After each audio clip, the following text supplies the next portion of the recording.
지난 시간에는 하나님께서 천지 만물을 창조하셨다고 말씀하셨습니다. 하나님께서 천지 만물을 창조하신 그 목적은 뭐냐? 바로 하나님 나라를 세우게 했다는 사실이에요. 하나님께서 우주 만물을 하나님의 섭리와 계획 아래서 모든 것들을 하나님의 선한 뜻 안에서 질서와 조화 속에서 완성되게 이루었다는 사실을 우리가 알 수 있습니다. 그러면서 그 창조의 모든 중에서 가장 뛰어난 것은 뭐냐? 바로 창조의 꽃인 인간을 창조하셨다는 사실이에요. 인간은 어떤 존재냐?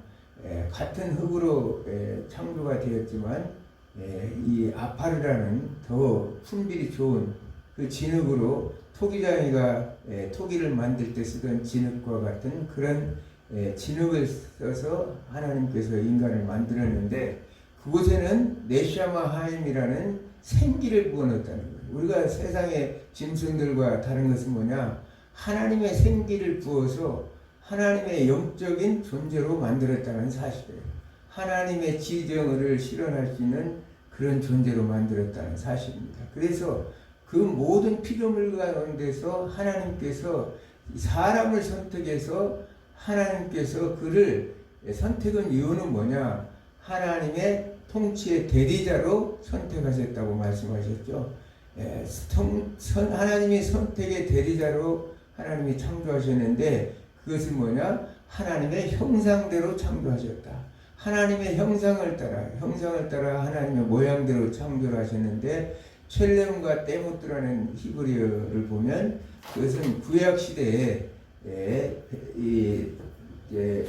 벨의 형상, 아몬의 형상 이런 식으로 이 신대를 대신해서 통치하였던 그 통치자들을 그런 신의 형상이라 이렇게 불렀던 것처럼 사람은 하나님의 형상대로 그래서 하나님의 형상대로 지으심을 받아서 하나님의 통치 대리자로 하나님께서 창조하셨다고 성경은 지난 시간까지 우리가 공부를 했습니다. 그러면 창조된 그 하나님께서는 오늘 창세기 2장에서 보면 오늘은 어떻게냐? 하나님이 그 창조된 인간을 사람을 뭘 하시냐? 거처를 마련해 주셨다는 거예요. 선택한 백성들의 거처를 마련해 주셨다. 마치 구약에서 구약의 언약 공식이 뭐냐? 여호와 이스라엘의 남편이라고 그러죠. 이스라엘 백성들이 하나님께서 가나안 땅을 이렇게 준비하신 것은 마치 남편이 아내를 위해서 결혼 공식에서 이 거처를 마련해서 그것을 준비하셨던 것 같이 하나님께서는 오늘 인간을 창조하신 이후에 아담과 하와에게 하나님께서 거처를 마련하셨는데 마치 하나님의 아내를 위해서 준비하신 것 같이 거처를 마련하셨다고 성경은 우리에게 가르치고 있습니다. 그러므로 해서 하나님께서 창조하신 인간에게 복을 주셨는데 이제 2장 8절부터 한번 읽겠습니다. 2장 8절부터 17절까지 한번 읽겠습니다. 창세기 2장 8절부터 17절까지.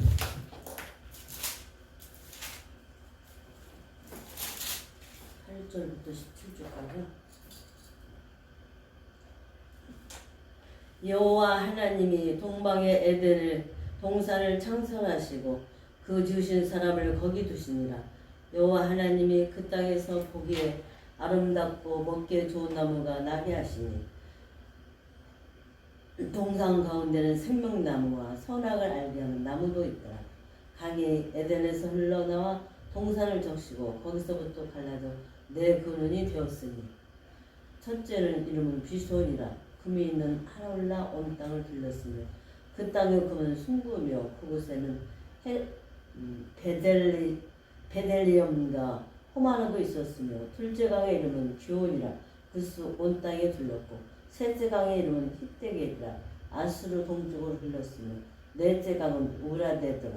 여호와 하나님이 그 사람을 이끌어 에덴 동산에 두어 그것을 경작하며 지키게 하시고 여호와 하나님이 그 사람에게 명하여 이르시되 동산 각종 나무의 실과는 내가 임으로 먹되 선악을 알게 하는 나무 열매는 먹지 말라. 내가 먹는 날에 반드시 죽으리라 하시니라. 아멘. 이렇게 하나님께서는 에덴 동산을 하나님께서 창설하셨는데 성경은 본래 인간의 본래 최상의 상태를 낙원이라고 하고 있어요. 낙원.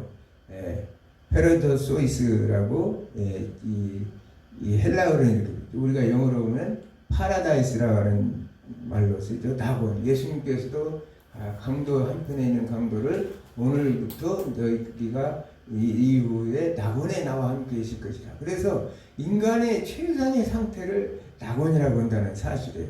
그런데 그 낙원을 하나님께서 이 아담과 하와에게 거처를 마련해 줬는데 이 이름이 에덴이었다는 사실.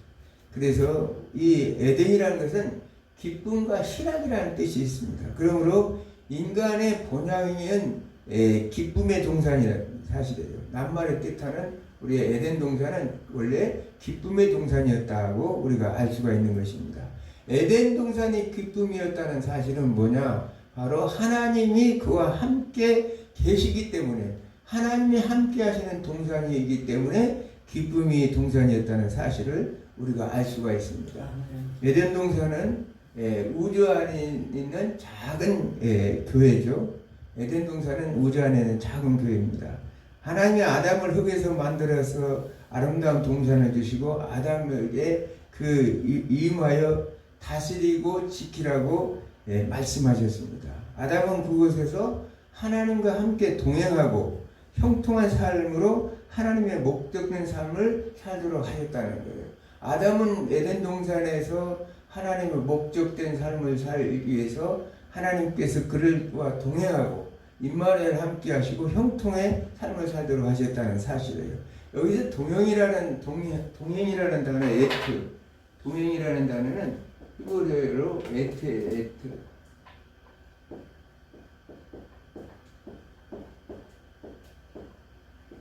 에트라는 단어인데 이것은 뭐냐? 하나님께서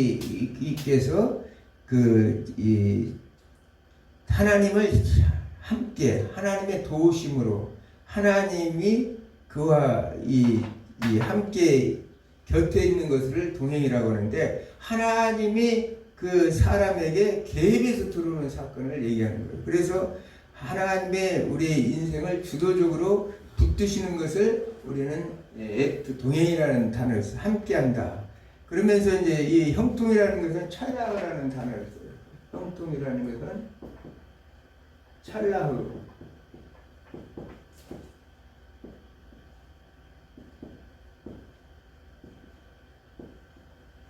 찰나흐라는 단어를 쓰는데 형통이라는 건 찰나흐라는 단어인데 하나님께서 찰나흐라는 단어는 앞으로 나아가다, 번영하다, 발전하다 이런 뜻이죠. 그런데 하나님께서 이것은 목적하신 것까지 하나님께서 그 모든 것을 이끌어 가시는 것을 얘기한다는 거예요. 우리가 이 형통의 아주 내용에서 창세기 우리는 39장 3절에 요셉이라는 인물을 우리가 알 수 있습니다. 창세기 39장 3절을 보면 요셉은 그의 주인이 여호와께서 그와 함께함을 보며 또 여호와께서 그의 범사에 형통하게 하심을 보이더라. 하나님께서 그 보디발이 이 요셉 감옥에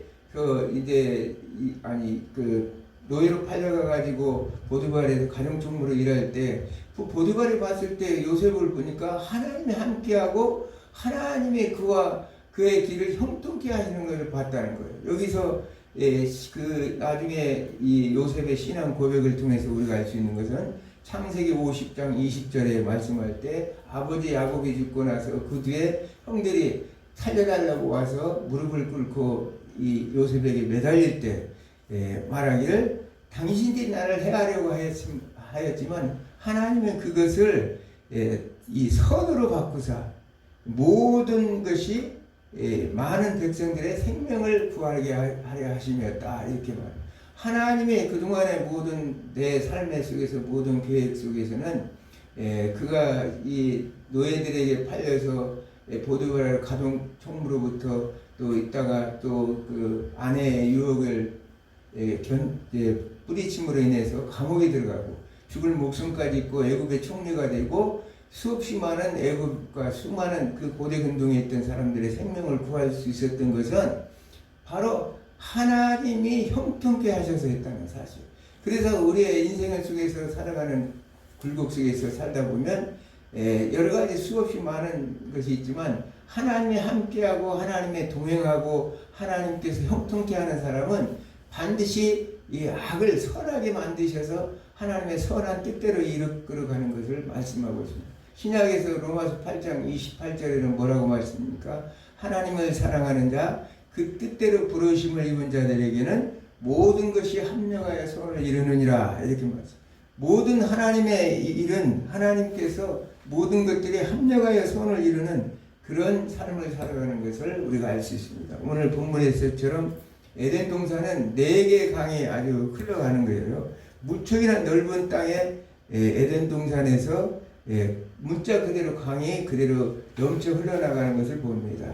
이 에덴 동산에서 이렇게 문자적으로는 이런 넓은 강이 흘러가지만 에덴 동산은 영적 의미와 천상적 의미를 갖고 있음을 봅니다. 에덴 동산의 땅이 흐르는 것은 하늘의 축복이 성전을 통하여 온 세상으로 흘러가는 것과 같다는 사실이에요. 그래서 구약의 에스겔 47장 1절에서부터 보면 구약의 성전 문지방에서부터 물이 흘러서 모든 만물이 소송케 되는 그런 역사를 이룬 것을 봅니다. 그러면서 영적으로는 신약에 와서는 신자들의 내면에 하나님의 성령의 생수처럼 흘러가는 것을 예수님께서 말씀하십니다. 요한복음 7장 37절을 보면 명절 곧 끝날 곧 그날에 예수께서 나와서 이르시되 누구든지 목마르든 내게 와서 마시우라. 나를 믿는 자는 성경 이름과 같이 그 배에서 생수의 강이 흘러나오리니 이는 그를 믿는 자들이 받을 성령을 가리켜 말씀하신 것이라. 예수님께서는 생수의 강을 뭐라고 그러느냐? 성령 하나님이 내적으로 역사하시는 성령 하나님으로 이렇게 표현하고 있습니다. 그처럼 이 물이라는 것은 풍성함은 바다를 채우며 그 매력은 하나님의 도성을 기쁘게 하고 그 아름다움은 수성처럼 깨끗하며 그 능력은 소금물을 단물로 바꾸며 그 정결케 함은 예루살렘 거민의 죄를 씻고 그 또 치료의 힘은 생명나무를 소성케 하는 것이 이 물의 힘이라는 사실을 성경은 우리에게 가르치고 있습니다. 아멘. 그러면서 하나님은 이 거대한 농장에 오늘 이렇게 말씀 이 본문에 보면 9절의 말씀처럼 요 하나님이 그 땅에 보이시기에 아름답고 먹기에 좋은 나무가 나게 하시니 동산 가운데는 생명나무와 선을 알게 하시는 나무도 있더라. 하나님께서는 아담과 하와에게 에덴 동산에서 그 생명나무 실과를 먹을 수 있도록 하셨다는 거예요. 그러면서도 하나님 그 안에는 뭐가 있었냐? 생명나무와 선악을 알게 하는 나무가 있었다. 그래서 하나님 나라 안에는 질서와 법이 있다는 거예요. 그 법은 뭐냐? 바로 하나님은 종주고 그 피조물들은 속죄라는 사실입니다. 그래서 질서의 관계를 온전하기 위해서는 법이 필요한데 그게 바로 선악을 알게 하는 나무였다는 사실을 성경은 우리에게 가르치고 있습니다.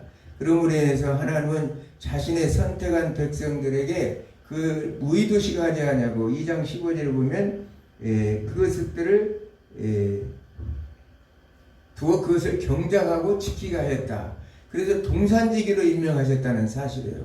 아담과 하와는 이곳에서 아름다운 삶을 살 수 있도록 하나님께서 거처를 마련해 주시고 마치 신랑이 신부를 위해서 준비하신 단정한 새 예루살렘 성을 준비하셨던 우리 예수님처럼 지금 이렇게 이 하나님께서는 이미 창세 때부터 하나님께서는 아담과 하와에게 이런 놀라운 은총을 베풀으셨다는 사실을 우리가 알 수 있습니다.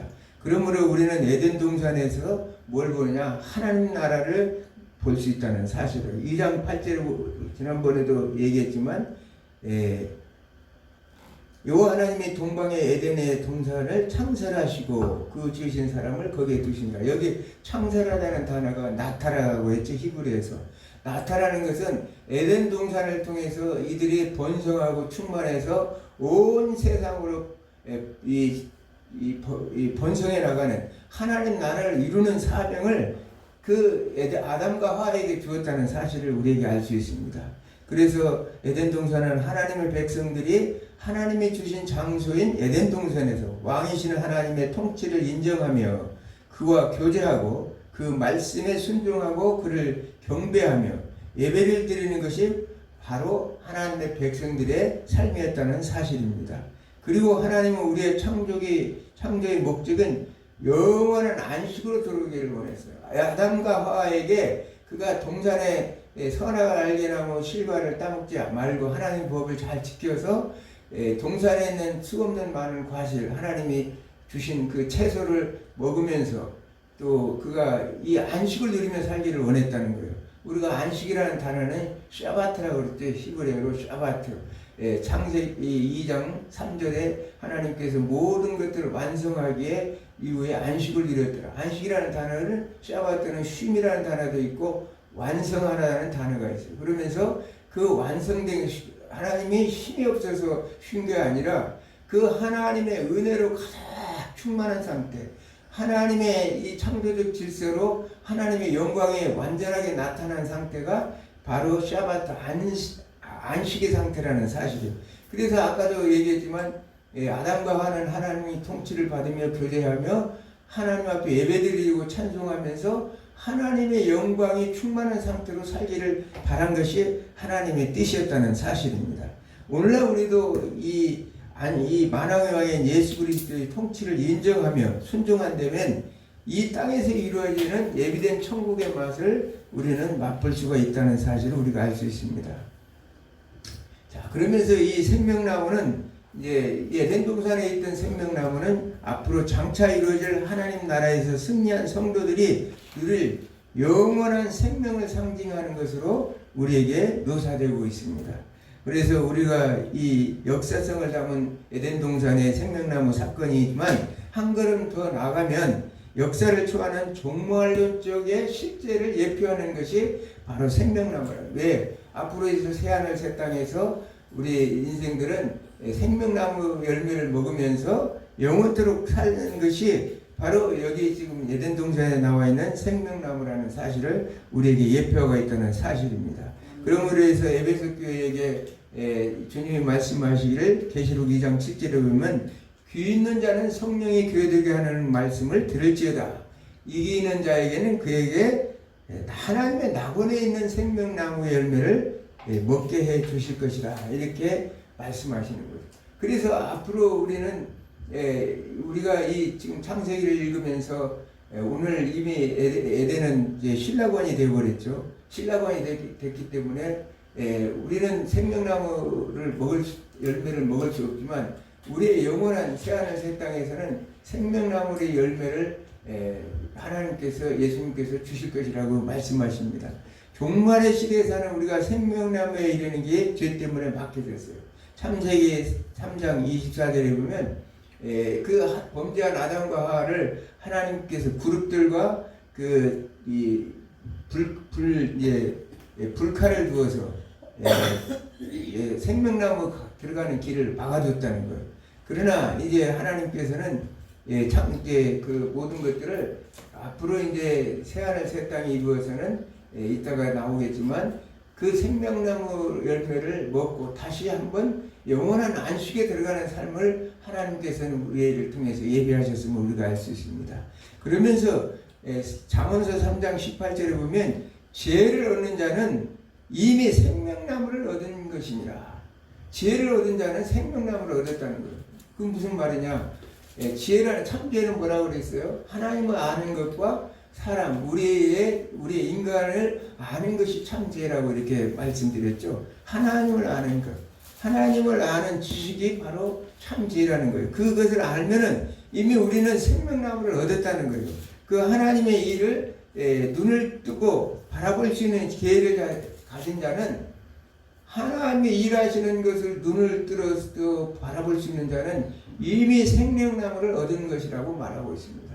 아담과 하와는 창세기 3장 5절을 보면 사탄이 꼬임에 빠져서 이 선악을 알게 하는 나무를 열매를 먹으라. 먹으면 너희 눈이 밝아져서 이제 하나님과 같이 선악을 알게 될 것이다.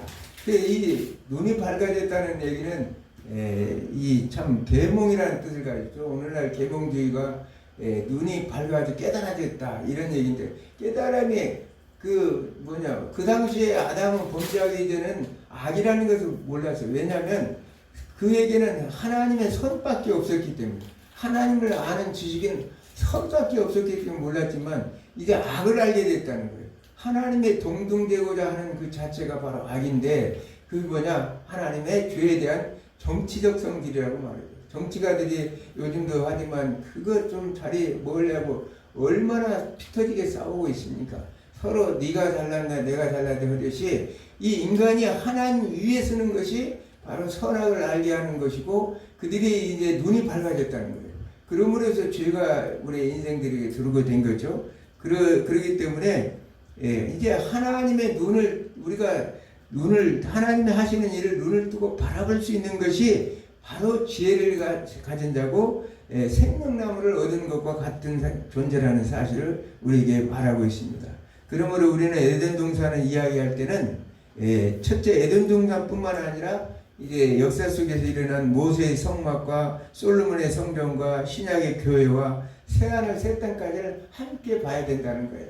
우리가 창세기 에덴 동산을 얘기할 때 이미 에덴 동산의 그 모든 것이 구약의 성막과 성전을 통해서 그것이 이제 이 하나님의 임재를 이제 나타났고, 그러면서 새하늘 새 땅이 와서 왕성되는 것을 우리에게 보여주고 있습니다.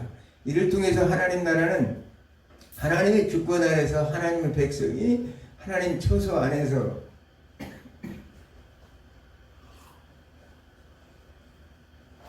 하나님의 통치를 받으며 하나님이 주시는 복을 누리는 것이다. 그러니까 이 하나님 나라는 하나님과 함께 동행하며, 아까 함께하고 동행하면서 하나님의 주시는 분복을 누리는 것이 바로 하나님 나라라는 사실입니다. 이 나라에는 하나님을 대적하는 세력이 있죠. 왜냐하면 사탄 마귀가 있지만, 그러나 그들도 하나님의 뜻 사용하는 도구라고 잠언서 16장 4절에 말씀하고 있습니다. 느부갓네살이나 고레스 때로는 애국도 하나님을 사용하셔요. 그래서 인간은 이것을 이해할 수가 없어요. 왜 그런 악인들을 하나님이 사용할까? 그러나 그 모든 것이 하나님의 뜻이고, 성경은 그것이 하나님의 의요 하나님의 선이라고 말씀하십니다. 토브라고 그랬죠. 선. 하나님이 생각하시고 하나님, 가나안 백성들이 행군할 때 그 가나안 족속들을 진멸하는 것이 우리 인간이 이해할 수 없는 거지만 그것이 선이었고 토부였다는 사실을, 하나님의 절대 선이라는 사실을 성경은 우리에게 가르치고 있습니다. 하나님이 생각과 하나님이 길이 바로 선이라는 사실이에요. 예수님께서는 하나님 나라의 개념과 함께 예수님이 사용하는 동사는 온다, 당도한다, 하나님께서 주신다 이렇게 말씀하고 있어요.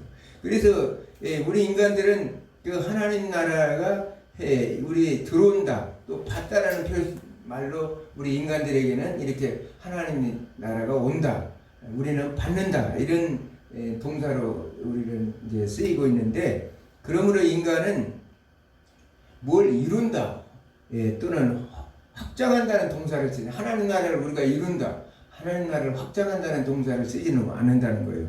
하나님 나라는 하나님에 의해서 오는 것이고, 인간은 단순히 수동적으로 복을 받는 것이 바로 하나님 나라라는 사실.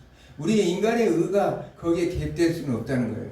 행위로 이루어지는 것이 아니라는 사실이에요. 하나님께서 우리 인간에게 하나님께 복을 주시고 그 하나님의 뜻을 조차 순종하며 살면서 하나님의 말씀대로 순종하면 복을 누리는 삶이 하나님 나라의 삶이라는 사실입니다. 아멘. 그러므로 믿음은 행위에서 난 것 아니요 하나님의 은혜에 주어진 선물이라고 우리는 에베소서 2장 8절에서 9절에 성경은 가르치고 있습니다. 그러나 알메니우스주의자들은 오늘날도 이렇게 인터넷을 가끔 보다 보면 어떤 목사님들은 그게 아니라 하나님의 은혜에 주어지는 게 아니라 인간의 자유의지가 있기 때문에 인간이 그 의지에 의해서 구원을, 믿음을 선택할 수 있고 우리가 믿을 수 있다.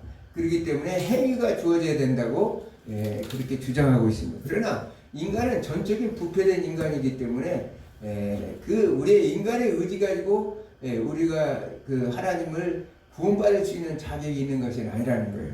에베소 2장 8절 9절을 보면 너희는 그 은혜에 의하여 믿음으로 말미암아 구원을 받았으므로, 은혜에 의해서, 카리스, 헬라어로는 카리스인데 은혜에 의해서 믿음으로 말미암아 구원을 받았으므로 이것은 너에게 난 것이 아니라 하나님의 선물이라. 우리의 믿음은 하나님께서 주신 선물이라는 거예요. 그것은 뭐냐? 너희 행위에서 난 것이 아니 이는 누구든지 자랑하지 못하게 하라는 거예요.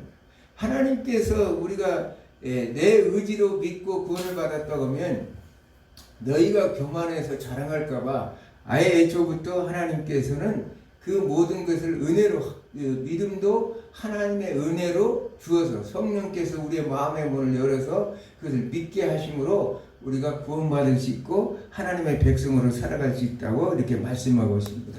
그러므로 인해서 성경은 믿음과 행위에 대해서 이렇게 말하죠. 히브리서 11장 31절에는 믿음으로 기생 나아본 정탐꾼을 평안히 영접하였으므로 순종하는 자와 같이 함께 멸망하지 아니하였도다. 믿음으로 기생 나아본 구원을 받았다고 말하죠. 그러면서 야고보서 2장 25절은 또 이와 같이 기생 나합이 사자들을 접대하여 다른 길로 나가게 할 때 행함으로 의롭다 하심을 받은 것이 아니냐. 여기도 보면 어떻게 보면 행함으로 구원받은 것 같은 이미지를 주고 있습니다. 그러므로 인해서 믿음과 행함은 동시적이고 전인적인 것을 이렇게 말씀합니다.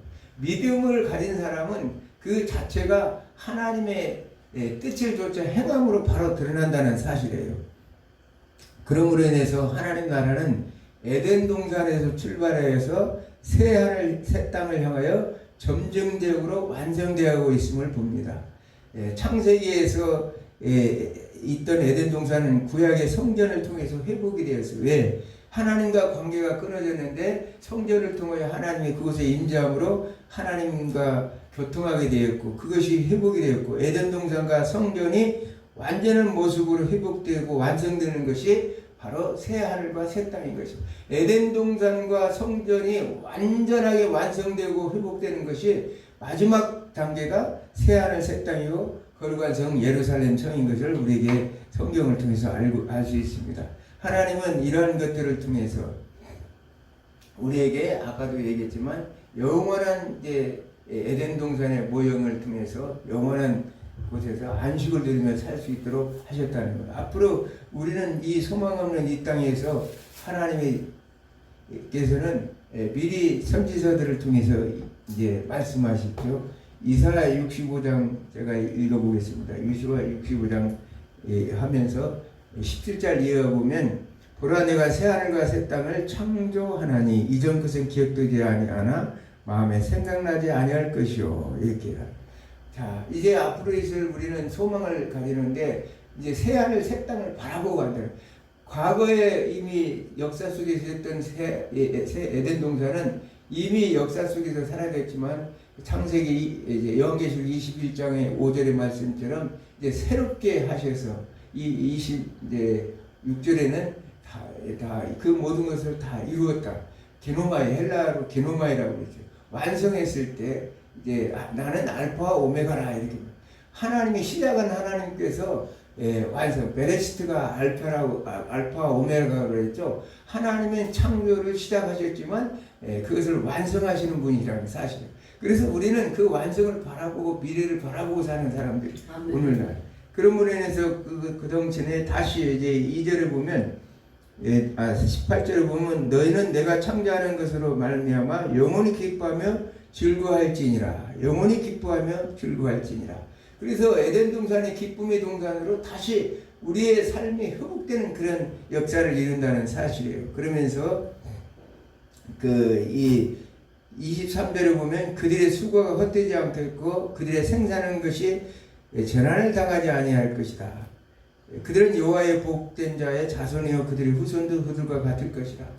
이 하나님께서는 이제 그동안 그 엉겅퀴와 가시덤불로 있던 이 기쁨의 동산을 이제 아담과 하와에게 줬던 것을 죄로 인해서 엉겅퀴 가시들로 덮였는데 이제는 손에 수고한 대로 열매를 거둘 것이라고 그렇게 말씀하시고 있습니다. 그러면서 25절에는 이리와 어린 양이 함께 먹을 것이며 사자가 소처럼 즙을 먹을 것이며 뱀은 흙을 양식으로 삼을 것이니 나의 성산에는 해로움도 없겠고 상함도 없으리라. 여호와의 말씀입니다. 이 에덴 동산에는 이렇게 약육강식이 없는 사랑과 평화의 나라가 이루어질 것이라고 말씀하고 있습니다. 소처럼 사자가 소처럼 풀을 먹고 어린 양과 이리가 함께 먹는다. 이건 참 이상적인 하나님 나라의 참 에덴 동산의 삶을 우리가 알 수가 있죠. 에덴 동산에서 창세기 9장 3절에 보면 왜냐하면 사람들에게 짐승을 잡아먹도록 하나님이 허락하셔서 그러면서 그동안 이제 너희들이 이 채식을 먹었는데 채소를 먹었는데 이제 짐승 먹을 것이다. 범죄한 이후에 하나님께서는 이렇게 세상이 변했는데 이제 여기서 사자가 풀을 먹는다는 얘기는 그 전에는 사자들도 이렇게 고기를 먹지 않고 아마 풀을 먹지 않았을까 그런 나라로 바뀐다는 거예요. 그러므로 인해서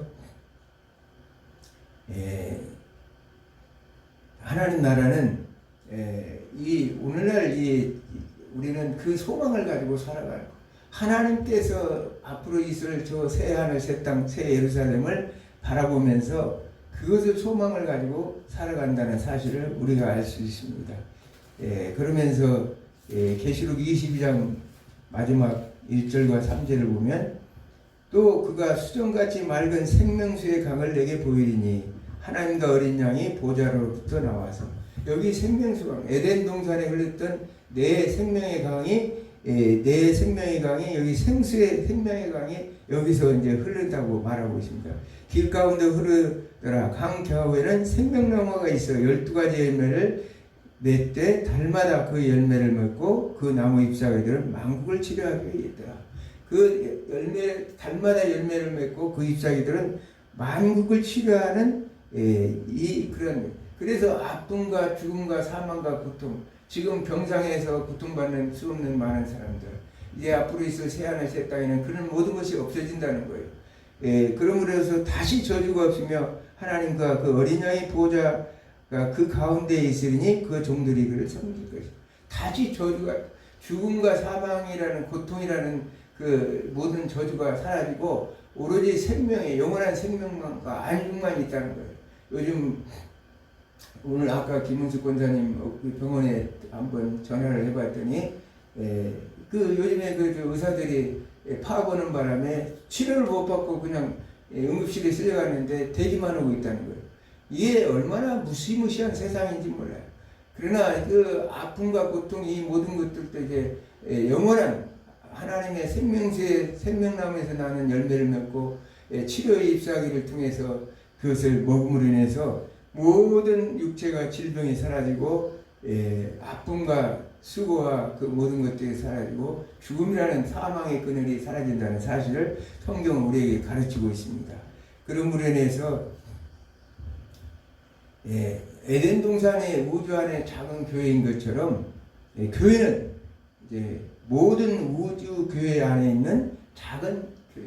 오늘날 지역 교회는 이 유니버셜 처치라고 해요. 교회는 원래 유니버셜 처치인데 이 로컬 처치라는 것은 지역 교회는 그 유니버셜 처치 안에 작은 교회라는 사실이에요. 그러므로 인해서 우리는 그리스도 안에서 예수님께서 말씀하시기를 너희는 세상의 빛이요 세상의 소금이라. 이 땅에서 살아가면서 세상과 빛의 사명을 우리는 감당하면서 살아가야 된다는 사실이에요.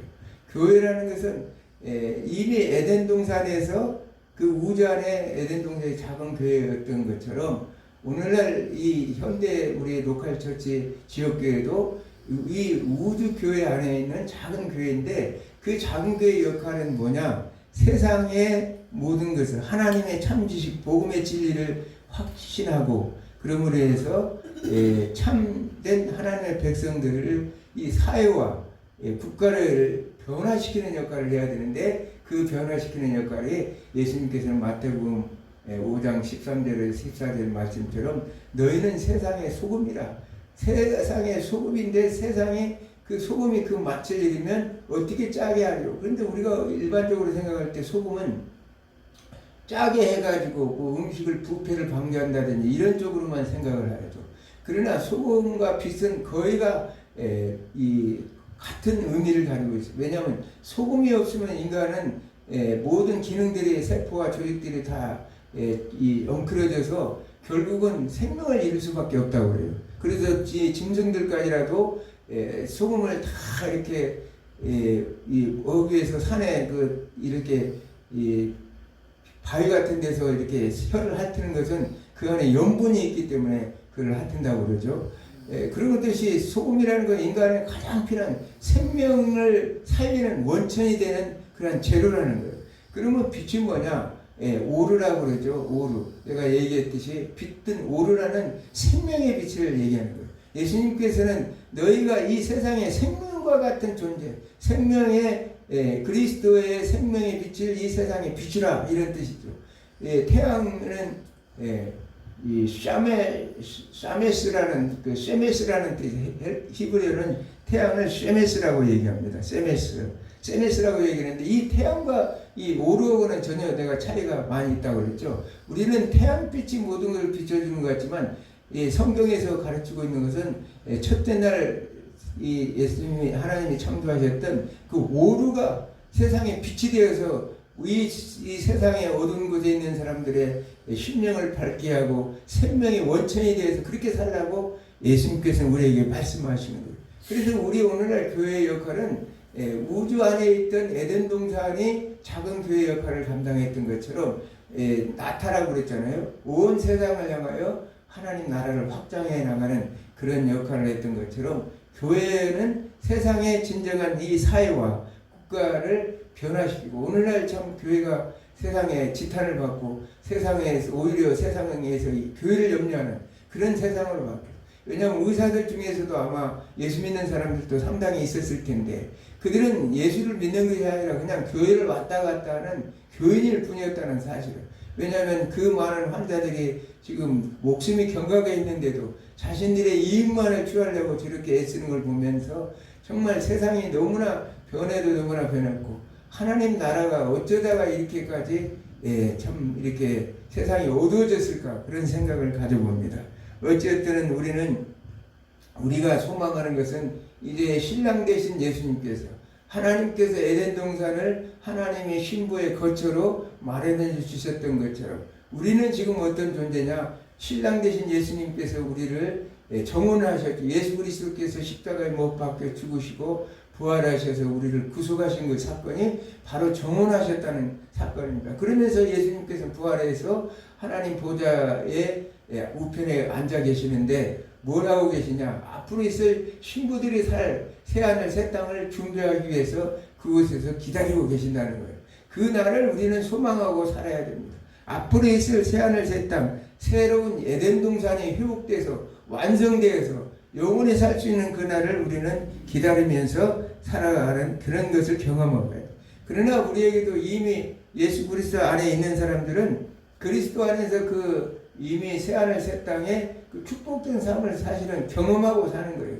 그것을 경험하지 못하고 산다면 우리는 참 삶이 너무나 팍팍하고 힘들고 어렵죠. 그러므로 인해서 이것을 통해서 알 수 있는 것은 하나님의 말씀을 통해서 우리가 그것을 알도록 하셨어요. 하나님께서는 하나님의 역사는 성령, 내면적으로는 성령을 통해서 우리에게 역사하시고 일적으로는 뭘 하느냐? 하나님의 말씀을 통해서 우리를 역사하시는데 그래서 우리는 늘 말씀을 묵상하고 성경 공부를 통해서 하나님의 뜻을 아까 하나님을 뜻을 알고 하나님을 알고 우리 인간을 아는 그 지식이 바로 천재라고 말씀한 것처럼 우리는 하나님의 말씀을 늘 그래서 묵상하고 하나님의 뜻이 무엇인지를 알고 앞으로 있을 새하늘 새 땅을 소망하면서 이 힘든 과정 속에서 하나님의 백성답게 세상을 변화시키고 교회가 이 세상의 구심점에 대해서 생명의 원천이 되어서 진정한 빛과 소금에 대해서 이 세상을 온전하게 이어나가는 것이 하나님 나라 백성의 삶이라는 사실을 성경은 말씀하고 있습니다. 그런 거에 대해서 계시록 22장 20절 말처럼 주 예수여 어서 오시옵소서. 날마다 주님의 재림을 기다리는 그런 삶. 이 시대는 어떤 시대냐? 교회 부흥의 시대도 당연하게 부흥도 돼야지만 주님의 재림을 기다리는 시대예요. 이미 악하실 대로 악해졌어요. 세상이 너무나 악합니다. 정말 너무나 어두워졌어요. 사람들의 지혜가 너무나 어두워졌어요.